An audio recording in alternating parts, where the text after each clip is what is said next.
আজকে আমরা ট্রেডিংয়ের একটা খুবই পাওয়ারফুল স্ট্র্যাটেজি নিয়ে কথা বলবো, যেটা মূলত প্রো ট্রেডাররা ব্যবহার করে থাকেন। কিন্তু ঘাবড়ানোর কিছু নেই।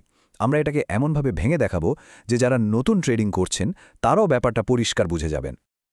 আচ্ছা, ট্রেড করতে গিয়ে কি কখনো এমন মনে হয়েছে যে মার্কেট যেন ঠিক জানে স্টপ লসটা কোথায় রাখা আছে?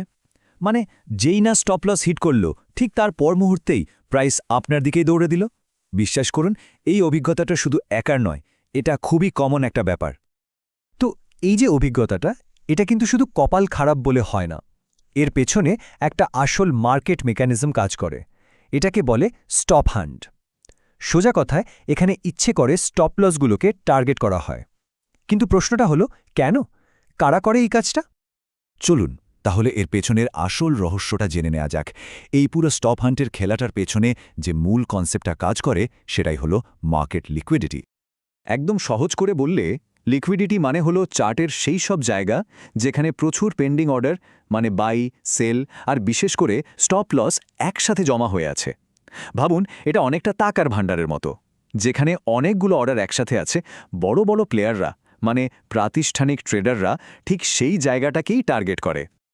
এই ব্যাপারটা আসলে রিটেল ট্রেডার আর প্রো ট্রেডারদের চিন্তাভাবনার পার্থক্যটা খুব পরিষ্কার করে দেয়। দেখুন, সাধারণ ট্রেডাররা সাপোর্ট লেভেলকে কী ভাবে? একটা ফ্লোর, যেখান থেকে প্রাইস বাউন্স করবে। আর প্রো ট্রেডাররা কীভাবে? তারা সাপোর্টকে দেখে একটা লিকুইডিটি পুল হিসেবে। মানে এখানে প্রচুর স্টপ লস জমা আছে, আর এই স্টপ লসগুলোই হলো তাদের বড় ট্রেডগুলোর জন্য আসল জ্বালানি বা ফুয়েল। তাহলে মূল কথাটা কি দাঁড়ালো? এই যে প্রাইসের মুভমেন্ট, এটা কিন্তু কোনো অ্যাক্সিডেন্ট নয়। এটা বড় বড় মার্কেট প্লেয়ারদের একটা পরিকল্পিত চাল। তারা ইচ্ছে করেই প্রাইসকে ওই লিকুইডিটি জোনগুলোতে নিয়ে যায়, যাতে তাদের নিজেদের বিশাল অর্ডারগুলো আরও ভালো দামে ফিল করতে পারে। এখন প্রশ্ন হলো, তাহলে উপায় কি? আমরা কি সবসময় তাদের শিকার হব? না, উপায় আছে। চলুন এখন আমরা ঠিক সেই 4 ধাপের প্রো স্ট্র্যাটেজিটা শিখব, যেটা ব্যবহার করে আমরা এই স্মার্ট মানির বিরুদ্ধে না গিয়ে বরং তাদের সাথেই ট্রেড করতে পারব। এই হলো পুরো স্ট্র্যাটেজিটার একটা ওভারভিউ। চলুন এবার আমরা এই 4টা স্টেপ, মানে ধাপ, একটা একটা করে বিস্তারিতভাবে বুঝে নিই। প্রথম ধাপ, ব্রেক অফ স্ট্রাকচার বা BOS খুঁজে বের করা। এটা কি? এটা হলো ট্রেন্ড কনফার্মেশনের প্রথম সিগন্যাল। যখন কোনো ক্যান্ডেল আগের হাই বা লোকে ভেঙে তার বাইরে ক্লোজ হয়, তখন আমরা বলি একটা ব্রেক অফ স্ট্রাকচার হয়েছে। আর হ্যাঁ, শুধু ক্যান্ডেলের শ্যাডো বা উইক ক্রস করলে হবে না, পুরো বডিকে বাইরে ক্লোজ হতে হবে। দ্বিতীয় ধাপটা হলো ডিম্যান্ড বা সাপ্লাই জোনটা খুঁজে বের করা। সহজ কথায়, যে শক্তিশালী মুভটা ব্রেক অফ স্ট্রাকচার তৈরি করল, ঠিক তার আগের শেষ ক্যান্ডেলটাই হলো আমাদের জোন। যদি আপট্রেন্ড হয় তাহলে এটা ডিমান্ড জোন, আর ডাউন ট্রেন্ড হলে এটা সাপ্লাই জোন।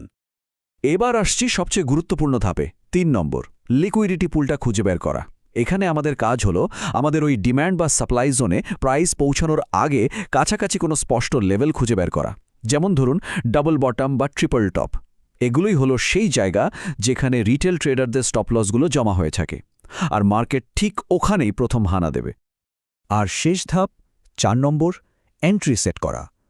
যখন আমরা আমাদের জোন আর লিকুইডিটি পুল পেয়ে গেলাম, তখন শুধু আমাদের ডিমান্ড বা সাপ্লাই জোনে একটা লিমিট অর্ডার সেট করে দিতে হবে, আর স্টপ লসটা থাকবে জোনের ঠিক বাইরে। সবচেয়ে ভালো ব্যাপার হলো, একবার সেট করে দিলে আর সারা দিন চার্টের দিকে তাকিয়ে থাকার কোনো দরকার নেই। তো থিওরি তো অনেক হলো, চলুন এবার বাস্তবে চার্টে গিয়ে দেখি এই পুরো স্ট্র্যাটেজিটা আসলে কিভাবে কাজ করে। আমরা একটা বুলিশ আর একটা বেয়ারিশ দুটো উদাহরণই দেখব। প্রথমে বুলিশ উদাহরণটা দেখি। এখানে আমরা দেখতে পাচ্ছি পরিষ্কার একটা আপট্রেন্ড আছে আর একটা ব্রেকআপ স্ট্রাকচারও হয়েছে। তো আমাদের প্রথম আর দ্বিতীয় ধাপ অনুযায়ী আমরা সেই ডিমান্ড জোনটা মার্ক করে নিলাম, যেখান থেকে এই শক্তিশালী মুভটা শুরু হয়েছিল। এখন দেখুন তৃতীয় ধাপ। খেয়াল করে দেখুন, আমাদের ডিমান্ড জোনের ঠিক উপরে একটা পরিষ্কার ডবল বটম প্যাটার্ন তৈরি হয়েছে। এটাই হলো আমাদের লিকুইডিটি পুল, মানে এখানেই প্রচুর স্টপ লস অর্ডার জমে আছে, যেটা স্মার্ট মানির প্রধান টার্গেট। আর এরপর ঠিক তাই হলো যা আমরা আশা করেছিলাম। প্রাইস প্রথমে নিচে নেমে ডাবল বটমের লিকুইডিটিটা নিল, মানে স্টপ হান্ট করল। তারপর সোজা আমাদের ডিম্যান্ড জোনে ঢুকে আমাদের বাই অর্ডারটা ট্রিগার করল, আর তারপর প্রাইস ওপরের দিকে চলে গেল। পুরো সিকোয়েন্সটা একদম পারফেক্ট। আচ্ছা, বুলিশ উদাহরণ তো দেখলাম। এবার চলুন ঠিক একই লজিক একটা বেরিশ বা শর্ট সেলিং সেটআপে দেখি।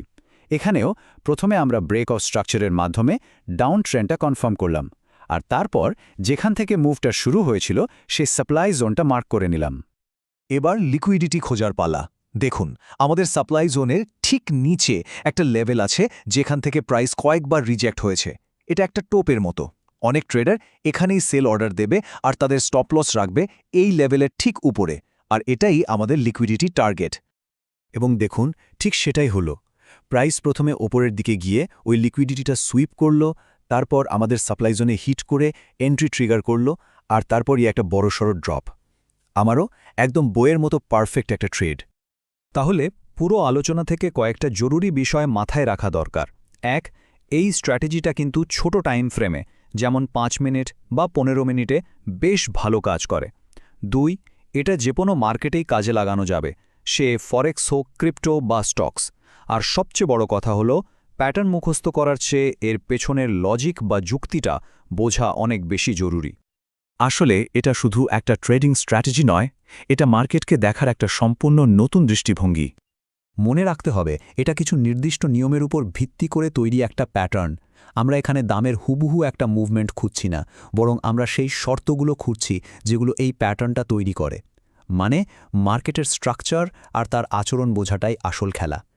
এর আসল উদ্দেশ্য হল সেই ৯৯% ট্রেডারের মতো চিন্তা করা বন্ধ করা যারা মার্কেটে লিকুইডিটি যোগান দেয়, আর সেই ১% মতো করে ভাবতে শুরু করা যারা এই লিকুইডিটি স্বীকার করে। তাহলে এখন থেকে যখনই চার্টের দিকে তাকানো হবে, মনের মধ্যে একটাই প্রশ্ন আসা উচিত: লিকুইডিটিটা কোথায়?